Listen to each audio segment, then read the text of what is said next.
सो यहाँ पर भी इन्हें अपना लोहा मनवाना पड़ेगा, बाकी भीख मांगने से कोई भी इंटरनेशनल रिकॉग्निशन नहीं मिलती। अब यहाँ से हम थोड़ा सा फोकस करते हैं कि उस वक्त के बाद तकरीबन 70 साल हो गए, तो ताइवान के अंदर कुछ ग्रोथ भी हुई होगी। ताइवान कैसे ऑपरेट करता रहा, ताइवान ने दुनिया के साथ कैसे मैनेज किया, ताइवान की अंदरूनी पॉलिटिक्स कैसे चलती रही, क्योंकि ये जानना बहुत जरूरी है कि ताइवान की इंटरनल पॉलिटिक्स कैसे ग्रो की। उसके बाद ही हमें समझ में आएगा कि इनके इतने ज्यादा टसल क्यों है चाइनीज के साथ। जैसे ही चिंग काई शेक ने वहां पर आकर हुकूमत संभाली, तो बेसिकली शुरुआत में तो एक कॉन्स्टिट्यूशन बना दिया गया कि हम एक जमहूरी हुकूमत बनाएंगे, ये वो वगैरह सब कुछ ठीक है, वो तो सबको खुश करने के लिए था, लेकिन वो हकीकतन एक डिक्टेटरशिप ही रही। वो अपनी तमाम तर उम्र में एक डिक्टेटर बन के ही रहे ताइवान के ऊपर। बाद में चलकर 1980s के दौरान उनके बेटे के पास जब पावर आई, जिनका नाम था चेंग चिंग क्यू, जब उनके पास पावर आई तो उन्होंने एक डेमोक्रेटाइजेशन का प्रोसेस शुरू किया और वो बहुत ज्यादा सक्सेसफुल हुआ। 20 साल के दौरान बहुत ज्यादा डेमोक्रेटाइजेशन हो गई थी ताइवान के अंदर। इस डेमोक्रेटाइजेशन का नतीजा ये निकला कि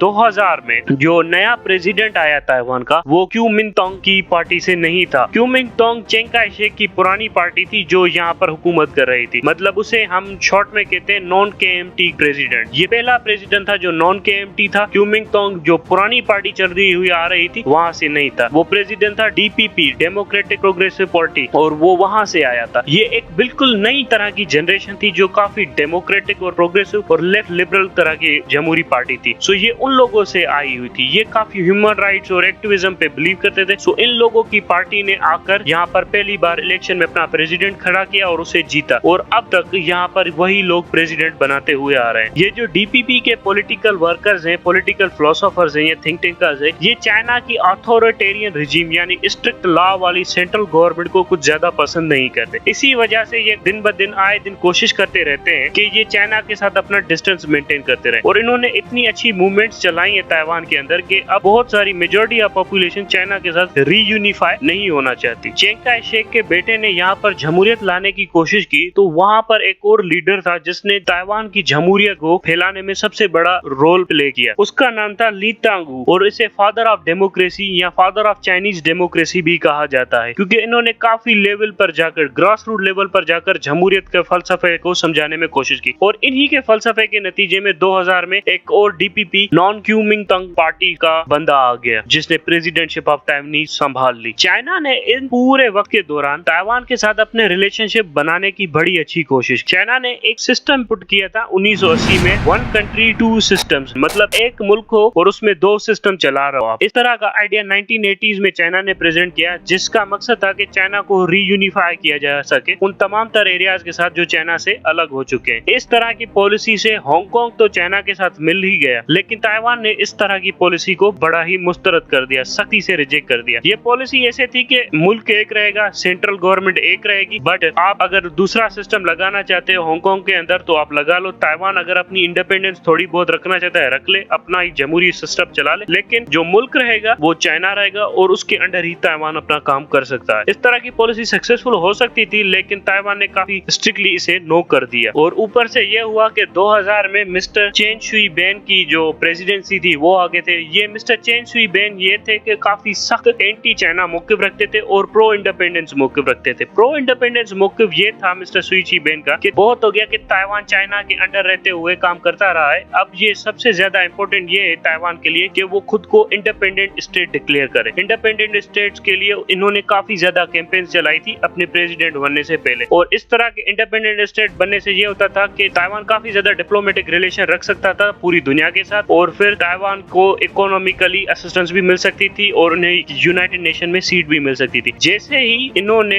ये अनाउंसमेंट की और 2004 में ये दोबारा प्रेसिडेंट बने, चाइना ने एक और कानून नाफिज कर दिया वहाँ पर, एंटी सेसेशन लॉ जिसे हम कहते हैं। एंटी सेसेशन लॉ का मकसद ये था, अगर ताइवान ने अपने आप को इंडिपेंडेंट कंट्री डिक्लेयर किया या डिक्लेयर करवाने की कोशिश की पूरी दुनिया के अंदर, तो हम नॉन पीसफुल मीन्स के थ्रू ताइवान पर कब्जा कर लेंगे, मतलब हम खुली जंग करके ताइवान के ऊपर कब्जा कर लेंगे अगर ताइवान ने अपने आप को इंडिपेंडेंट कंट्री साबित करने की कोशिश की दुनिया के अंदर। ये काफी सख्त स्टैंड था चाइनीज गवर्नमेंट का, और ये आज भी वैलिड करता है। इसीलिए आज भी ताइवानीज गवर्नमेंट जब भी कुछ करती है तो वो इस बात को जहन में रखती है कि चाइना ऐसे कैसे लेगा, अगर चाइना ऐसे बड़ा सख्त लेगा तो ये वो काम नहीं करते हैं। फिर 2008 आ गए, मा यिंगदाओ की हुकूमत आ गई, वो काफी थोड़े अलग थे, वो चाइना के साथ काफी अच्छे डिप्लोमेटिक रिलेशंस बनाना चाहते थे। चाइना ने अभी भी कोई डिप्लोमेटिक रिलेशन रेगुलेशंस नहीं बनाए, वो इस गवर्नमेंट को ही इलीगल कंसीडर करते हैं। सो ये लो लेवल के ऑफिशियल्स की विजिट होती रहती है, जिसे हम अनऑफिशियल विजिट्स कह देते हैं, मगर वो किसी भी डिप्लोमेटिक लेवल की प्रेजेंस वगैरह कुछ भी नहीं चाइना करने देता। चाइना इन्हें इलीगल गवर्नमेंट कहता है और इन्हें कहता है कि बेहतर है कि आप चाइनीज गवर्नमेंट के अंडर आ जाएं। सो 2008 में जो नए प्रेसिडेंट आए थे, इन्होंने चाइना के साथ काफी अच्छे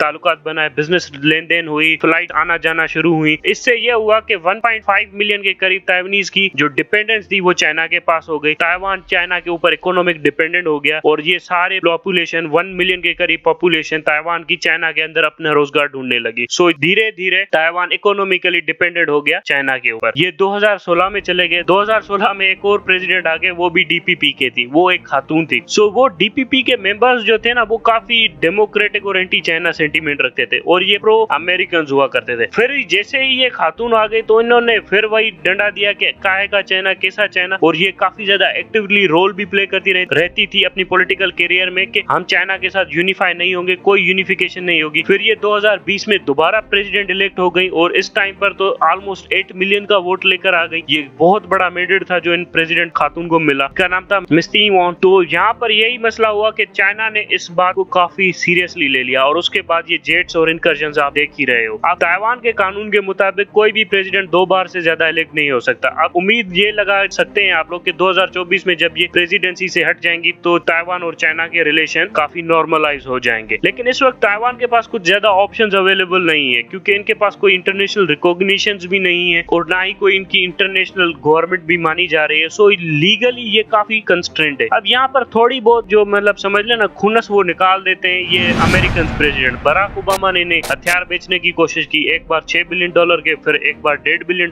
के 2015 में। चाइना ने काफी ज्यादा प्रोटेस्ट किया और उसके बाद ये डील भी कैंसिल हो गई। और उसके बाद आपके बर्तानिया ने भी इनके साथ डील करने की कोशिश की, चाइना ने प्रोटेस्ट किया, वो भी कैंसिल हो गई। WHO का मेंबर भी बनने नहीं दिया था, वर्ल्ड हेल्थ ऑर्गेनाइजेशन का, चाइना ने इन्हें। और उसके बाद ओलंपिक्स में भी ये पार्टिसिपेट करते तो किसी और नाम से पार्टिसिपेट करते, रिपब्लिक ऑफ चाइना नहीं कहते हैं। सो ये काफी कंस्ट्रेंट में रहते हैं ताइवानीज लोग, क्योंकि चाइना की डिप्लोमेटिक प्रेजेंस बहुत ज्यादा है और पूरी दुनिया चाइना से पंगा नहीं लेना चाहती। फिर आते हैं आपके डोनाल्ड ट्रंप। डोनाल्ड ट्रंप ने एक बड़ा कमाल कर दिया। उन्होंने 2016 में इस खातून को फोन ही कर दिया। फोन कर दिया तो ये ब्रीच हो गया 1979 से। 1979 से कोई प्रेसिडेंट लेवल की टॉक नहीं हुई थी इन खातून के दरमियान। इस फोन ने काफी ज्यादा कमाल देखा। इस फोन के बाद चाइना ने बड़ी सख्ती से एयर स्पेस वायलेट करना शुरू कर दिया ताइवान का, और फिर ताइवान को काफी खुली धमकियां देनी पड़ी। उसके बाद आप समझ रहे हैं कि जो बाइडेन आया। जो बाइडेन ने आके कहा कि मेरी कमिटमेंट तो ताइवान के साथ रॉक सॉलिड है। अब हम सबको पता है कि ये कंटेनमेंट ऑफ साउथ चाइना सी की बात कर रहे हैं, लेकिन ये जो कह रहे हैं कि रॉक सॉलिड कमिटमेंट है, इसके बाद ये 56 जेट्स वाला सीन हो गया ताइवान के साथ। ताइवान जितना वेस्ट के करीब जाएगा उतने मिलिट्री कॉन्फ्रंटेशंस यहाँ पर बढ़ जाएगी। इस वक्त चाइना चाहे तो ताइवान को इकोनॉमिकली ब्लॉकेड या सी ब्लॉकेड भी कर सकता है और कोई भी दुनिया का मुमालिक इसमें दखल अंदाजी कॉन्स्टिट्यूशनली तौर पे, लीगली तौर पे नहीं कर सकता। सो ताइवान को वन वे और दी अदर चाइना के साथ मिलकर ही रहना होगा। अब